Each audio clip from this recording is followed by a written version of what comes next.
Hello friends, welcome to our channel.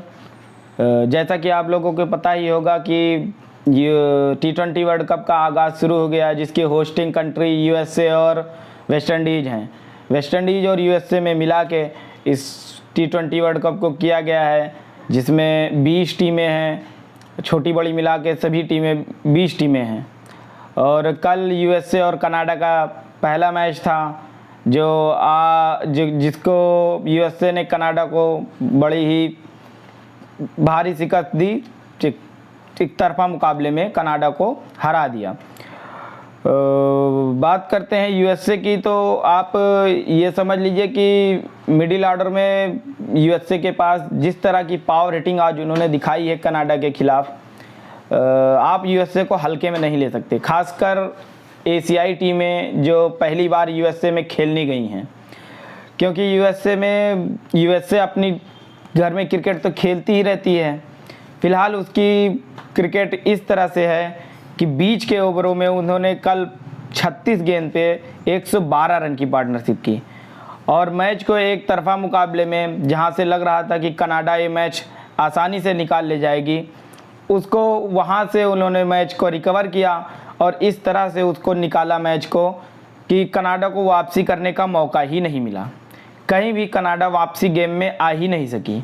जिस तरह से यूएसए वाले ने, खासकर एरॉन जोन्स और एंड्रिस गॉव्स ने जिस तरह की मिडिल ऑर्डर में जिस तरह की पार्टनरशिप की, 2 विकेट गिरने के बाद में, कि आप अंदाज़ा लगा सकते हैं कि इस तरह की पावर हिटिंग जब हो, कोई भी टीम सामने से 2 खिलाड़ी इस तरह से पावर हिटिंग कर रहे हों, तो सामने वाली गेंदबाजी वाली टीम को ये समझ में नहीं आता है कि गेंदबाजी की कहाँ जाए। यही हुआ कनाडा के साथ। उनको ये नहीं समझ में आया कि गेंदबाजी की कैसे जाए और इनको रोका कैसे जाए, और यूएसए ने एक तरफा मुकाबले में कनाडा को शिकस्त दे दी। क्योंकि यूएसए के घर में मैच हो रहा था, यूएसए अपने होस्टिंग नेशन में है, इस समय यूएसए अपने घर में खेल रही है, तो उसका कुछ ना कुछ प्रॉफिट तो यूएसए को मिलना ही था।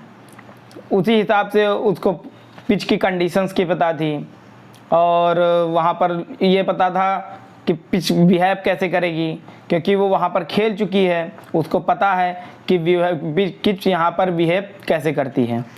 बात करें इस मैच की, तो कनाडा की तरफ से ओपनिंग करने आए एरॉन जोन्स ने बढ़िया तेज तर्रार पारी खेली। 16 गेंदों में 23 रन बनाए, 5 चौके मारे।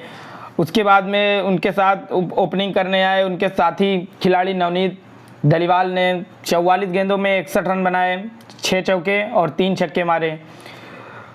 मिडिल ऑर्डर में आने वाले खिलाड़ी निकोलस कार्टिन ने 31 गेंद पे 51 रन मारे, 3 चौके और 2 छक्के लगाए। श्रेयस मोवा जो कि लास्ट में उतरे थे, उन्होंने 200 की स्ट्राइक रेट से 16 गेंदों में 32 रन बनाए, 2 चौके और 2 छक्के मारे। बात करें एक दलप्रीत सिंह जी की, तो उन्होंने 5 गेंदों में 11 रन मारे, 1 चौके और 1 छक्के। यूएसए से गेंदबाजी करते हुए हरमीत सिंह ने 1 विकेट लिए, अली खान ने 1 विकेट लिए और कोरी एंडरसन ने 1 विकेट लिए। उसके बाद में आती है बैटिंग यूएसए की।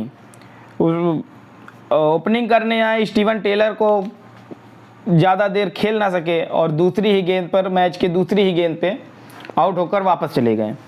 उसके बाद आते हैं मानक पटेल, जो कि 16 गेंदों पे 16 रन बनाए, लेकिन सही तरीके से पारी जिसने खेली वो थे एरॉन जोन्स ने। उन्होंने 40 गेंदों में 94 रन की पारी खेली, जिसमें 4 चौके और 10 छक्के लगाए। उनके साथ निभाने के लिए एंड्रिस गॉव्स थे, जिन्होंने 46 गेंदों में 65 रन मारे, 7 चौके और 3 छक्के, और इस तरह से उन्होंने अपनी टीम को एक तरफा जीत दिलाई। मैं एक बात ये करना चाहूँगा कि आप यूएसए को हल्के में नहीं ले सकते, क्योंकि वो होस्टिंग नेशन है। उसके पास ये पता है, खासकर एशियाई टीमें जिनमें इंडिया आती है, बांग्लादेश आते हैं, पाकिस्तान आते हैं, श्रीलंका आती है, ओमान आती है और नेपाल आती है। ये सारी टीमें ऐसी टीमें हैं जो एशिया से गई हैं पहली बार यूएसए में खेलने के लिए, और इस तरह से अगर वो यूएसए, खासकर इंडिया और पाकिस्तान का मैच यूएसए के लिए थोड़ा टफ होगा, लेकिन जो छोटी टीमें हैं जैसे ओमान हुई, नेपाल हुई, श्रीलंका हुई, अगर इनका मुकाबला यूएसए से पड़ता है तो आपको भारी टक्कर देखने को मिलेगी। इन दोनों टीमों में भारी टक्कर देखने को मिलेगी और इसके बहुत ज़्यादा चांसेस हैं कि यूएसए उस मैच को निकाल ले जाए, क्योंकि यूएसए इस समय अच्छी फॉर्म से खेल गुजर रही है। उन्होंने अभी हाल ही में बांग्लादेश को 2-0 से सीरीज में शिकस्त दी है और जिस तरह से बांग्लादेश को हराया है, पहले रन चेस करते हुए 155 रन चेस किए, फिर रन डिफेंड करते हुए 144 रन डिफेंड कर लिया और बांग्लादेश की फुल फेस टीम थी। जो टीम इस समय वर्ल्ड कप खेल रही है वो टीम वहाँ पर सीरीज खेलने गई थी और उस टीम को यूएसए ने बहुत ही आसानी से 2-1 से शिकस्त दे दी। आखिरी के मैच में बांग्लादेश ने जीत हासिल कर ली, तो थोड़ा कम लो स्कोरिंग था, यूएसए ने थोड़ा रन नहीं बना पाए थे, 110-15 रन कुछ बनाए थे लगभग और यूएसए वहाँ से कोलैप्स कर गई उस मैच में और बांग्लादेश ने एक आसान से 10 विकेट से जीत हासिल कर ली, जो कि बांग्लादेश को लगभग हर मैच में कर लेना चाहिए था, लेकिन ऐसा हुआ नहीं। बांग्लादेश को वो सीरीज आसानी से जीत लेनी चाहिए थी, ठीक है। और वार्म अप मैच में इंडिया के खिलाफ भी बांग्लादेश का प्रदर्शन कुछ खास नहीं था। बांग्लादेश इंडिया 182 रन बनाती है और बांग्लादेश उसके जवाब में 122 रन पर ऑल आउट हो जाती है।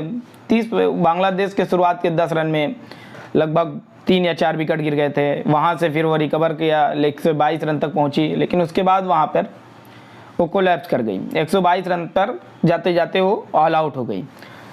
तो बांग्लादेश की टीम की तुलना आप इंडिया और पाकिस्तान से नहीं कर सकते। बांग्लादेश इस समय भले ही बहुत ज़्यादा दिन से खेल रही है, लेकिन थोड़ा नीचे जा रही है। बांग्लादेश की टीम ने प्रोग्रेस नहीं किया है। और ठीक है, अगर वीडियो पसंद आए तो आप लाइक करिए, सब्सक्राइब करिए, चैनल को सब्सक्राइब करिए, वीडियो को लाइक करिए, अपने दोस्तों के साथ शेयर करिए।